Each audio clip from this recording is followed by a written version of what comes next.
obviously, how you develop the strategy for the product then influences the internal processes, right? And the internal decision-making process to align with how you make decisions for the business.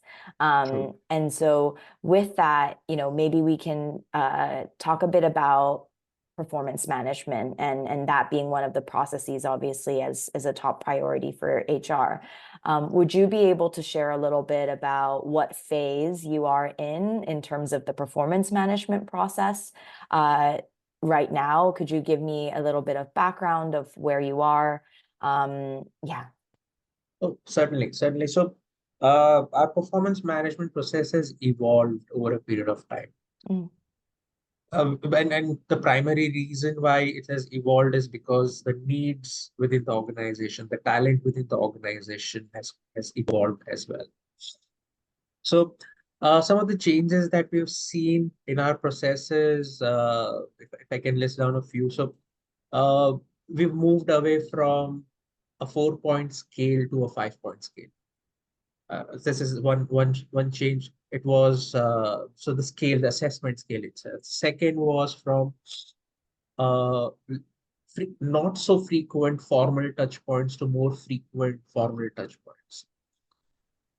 In the past, we've not used a formal assessment criteria. Now we've introduced an assessment criteria, rather, I'd say a framework, which is the 9-box framework in the organization.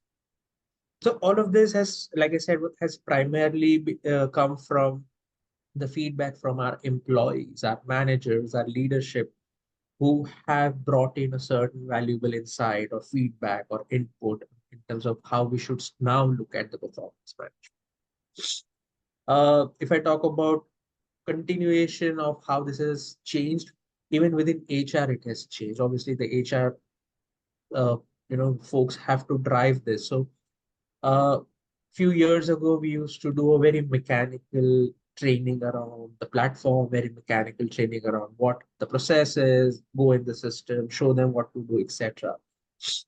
But now there is a lot more that we do as an HR and to partner with our stakeholders better, right? Here we now start to focus what is really in it for them. When I say them, it's the employees, the managers, and leaders. We bring in real coaching and practical advice in terms of what should really be done if you encounter a certain scenario. So we're equipping a lot of our managers and leaders. We are helping them prioritize, in different scenarios. How do you prioritize a decision making over talent? Uh, a lot of our talent is homegrown. A lot of our managers and leaders are homegrown. This is their first job and they continue to grow here. So their exposure to the world outside is limited. So we try and bring in that outside in perspective of what's really working by bringing in a framework, be it a written or a conversational input. So these are the changes that we've seen in the process. This is how we've evolved in this process of performance management at Nium. Yeah.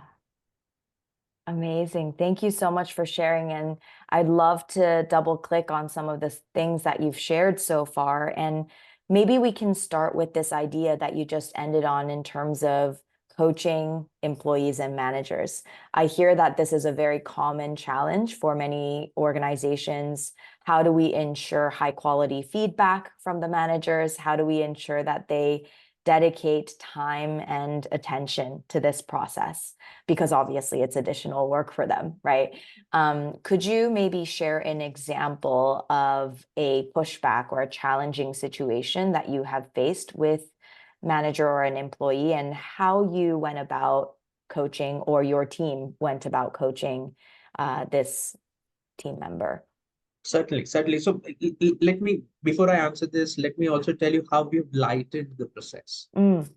Because you mentioned this is usually an administrative, time-consuming process for most managers. So what we've done is we've brought in two major changes. One is this introduction of 9-box, which is run every quarter, or which will be run every quarter now. So which means that the managers, leaders, and the employees have a fair assessment of where they are on their performance journey, as well as their potential journey.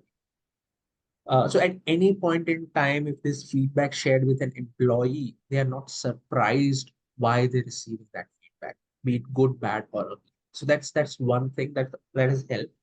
Second, our mid-year process. So while we have these touch points, we have a mid-year and a final year assessment. The mid-year is extremely light Mm. with no rating, but just letting the employee know whether they're on track or off track compared to what their goals are or what is the expectation the organization has for them. So it reduces a lot of administration and time, and it allows the managers to focus on having real conversation, what it makes sense for somebody to come up the curve in the remainder of the. So this has helped us tremendously in driving the right message to our employees, and they're more convinced. The number of pushback is relatively much lower than what it used to be before we had these changes in the process. Additionally, in both the cycles, we do a thorough manager training. Manager training, while I'm sure all organizations do this, what we also have done is we've trained managers on what could different scenarios look like. So we equip them with a framework on how to give feedback. If you're a first-time manager, it's kind of a mandate that they go through this training for seasoned managers as well. So how to give a feedback, how to structure their feedback. This is largely driven by culture. So we bring in the culture sensitization. Like, for example, somebody in APAC would prefer this differently versus somebody in the US. So receiving feedback and Mm. giving Mm. feedback. If the manager is in the US, that sensitization on how to give feedback to somebody in APAC and vice versa. So those elements are touched in the manager training to make sure that they understand before they walk into that. And largely in the manager training, we do bring in common scenarios that we as HR partners learn over a period of time in terms of what could happen. For example, a scenario where somebody does not believe or accept the rating that is being given to them. So if if all the ducks are in the row, this scenario shouldn't happen. But in case that happens, how much time should the manager spend there and then decide to have a follow-up conversation or bring in the HR part? So those are nuances that we again talk about in our manager training to make sure that the managers are equipped to know that they need to break that conversation at that point in time. Mm. In all of our recommendations, our training to manager is to take a coaching approach rather than a tell approach in the performance management.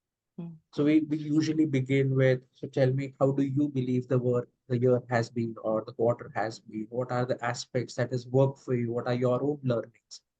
And then we bring in an aspect of the manager that seeking a permission on, okay, I agree with 7 points of the 10 you said, but I have a slightly different view about the three other. Are you okay to receive this feedback? So we Mm. structure it in a way so that the acceptability of the feedback is far higher.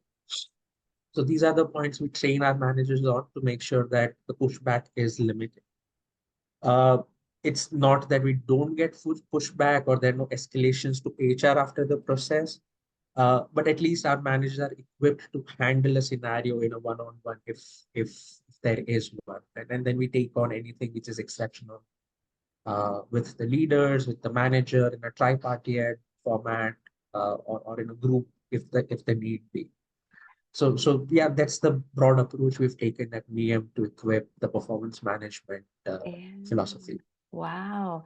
And I love that because it also helps you and the team iterate on the process, right? The more scenarios you're then able to bring into the training, you're able to, equip managers in advance about how to hold that space without True. feeling that fear, right, of giving constructive feedback. Because I think often constructive feedback is coming from uncertainty or Yes. fear of, oh, how is this going to affect my uh, reputation or the way people see me, right? So giving them tools is such a big part of this. Yeah, absolutely. Everything is about credibility at the end of the day for manager as well as for the employee. Nobody likes to lose the credibility. And hence, these frequent formal and informal touch points add a lot of value. Yeah. A constant assessment of where the employee is moving on the performance versus potential curve gives a lot of comfort to both people in terms of where they're headed when we do the final year assessment. Yeah, absolutely, absolutely. And you mentioned the 9 box framework. This is one that we also actually integrate into our leadership programs. But would you be able to share a little bit about how you decided on this framework specifically compared to others? And are there other frameworks that you explored when thinking about what to integrate as well?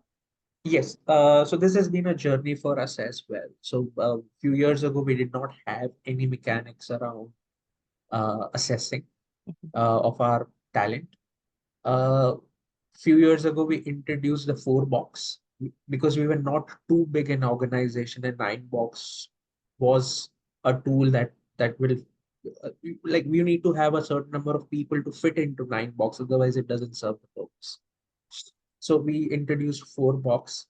As we grew as an organization, we saw the need to now, look at something which is wider, which helps us differentiate our talent outside of that 4 box. Mm. And very naturally, because we were using 4 box, 9 box was the first preference because the format, the thinking is something that the organization and the managers will use. So that was a very natural choice for us.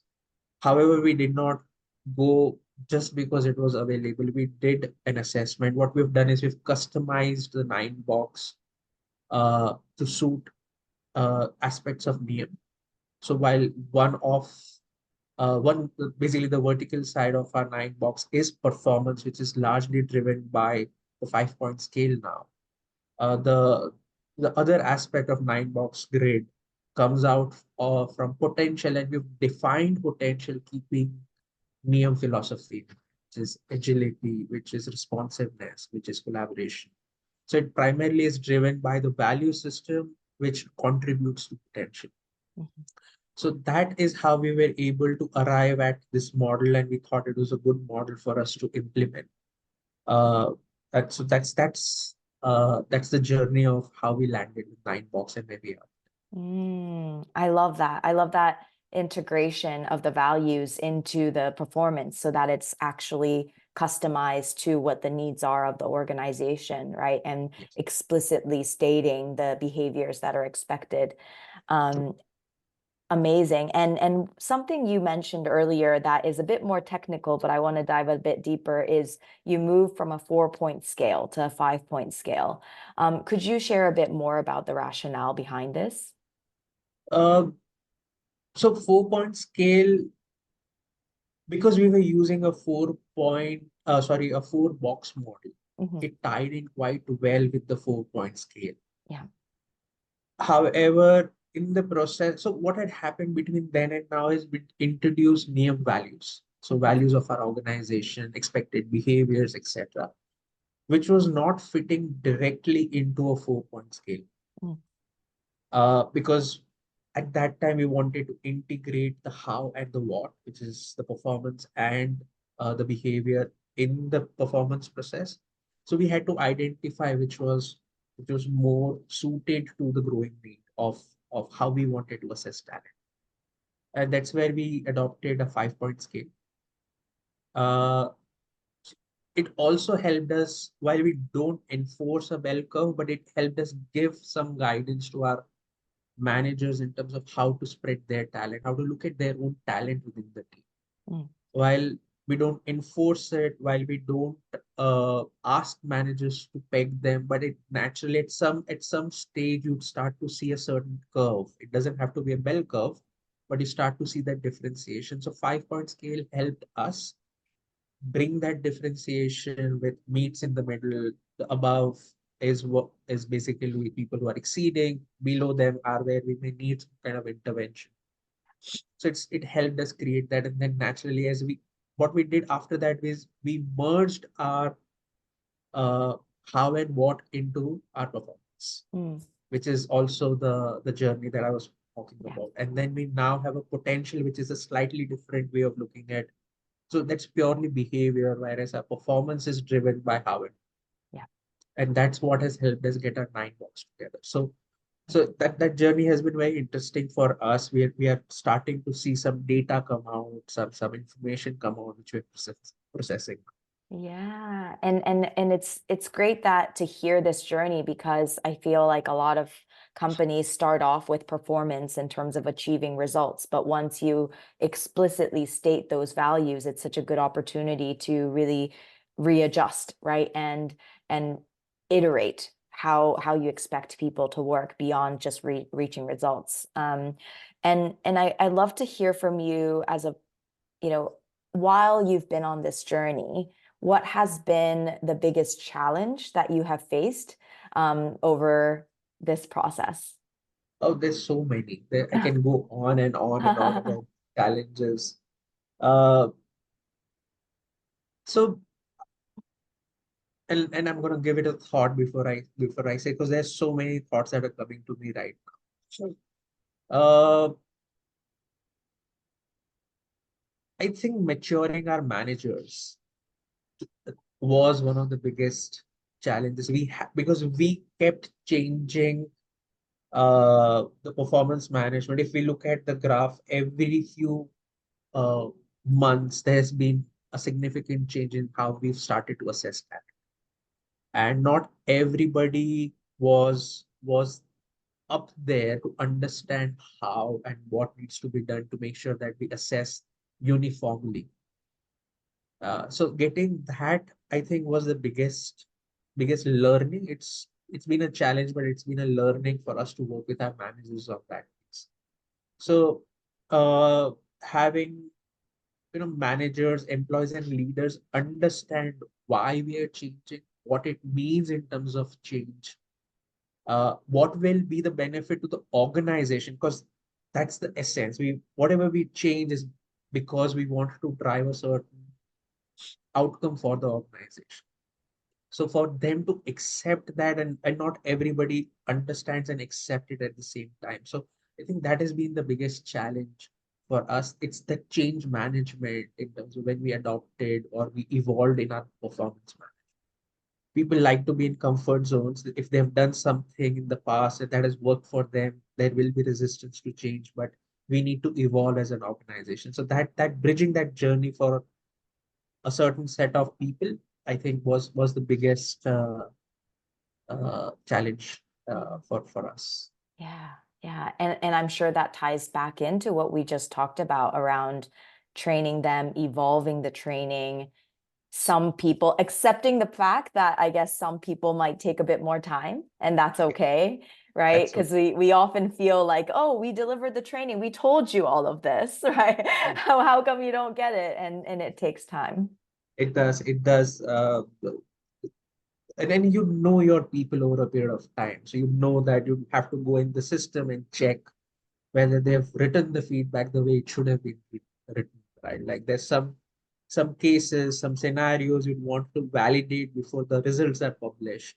So that sanity check is something that we as the HR partners are very uh, you know on top of, and we want to make sure that no wrong messages are sent.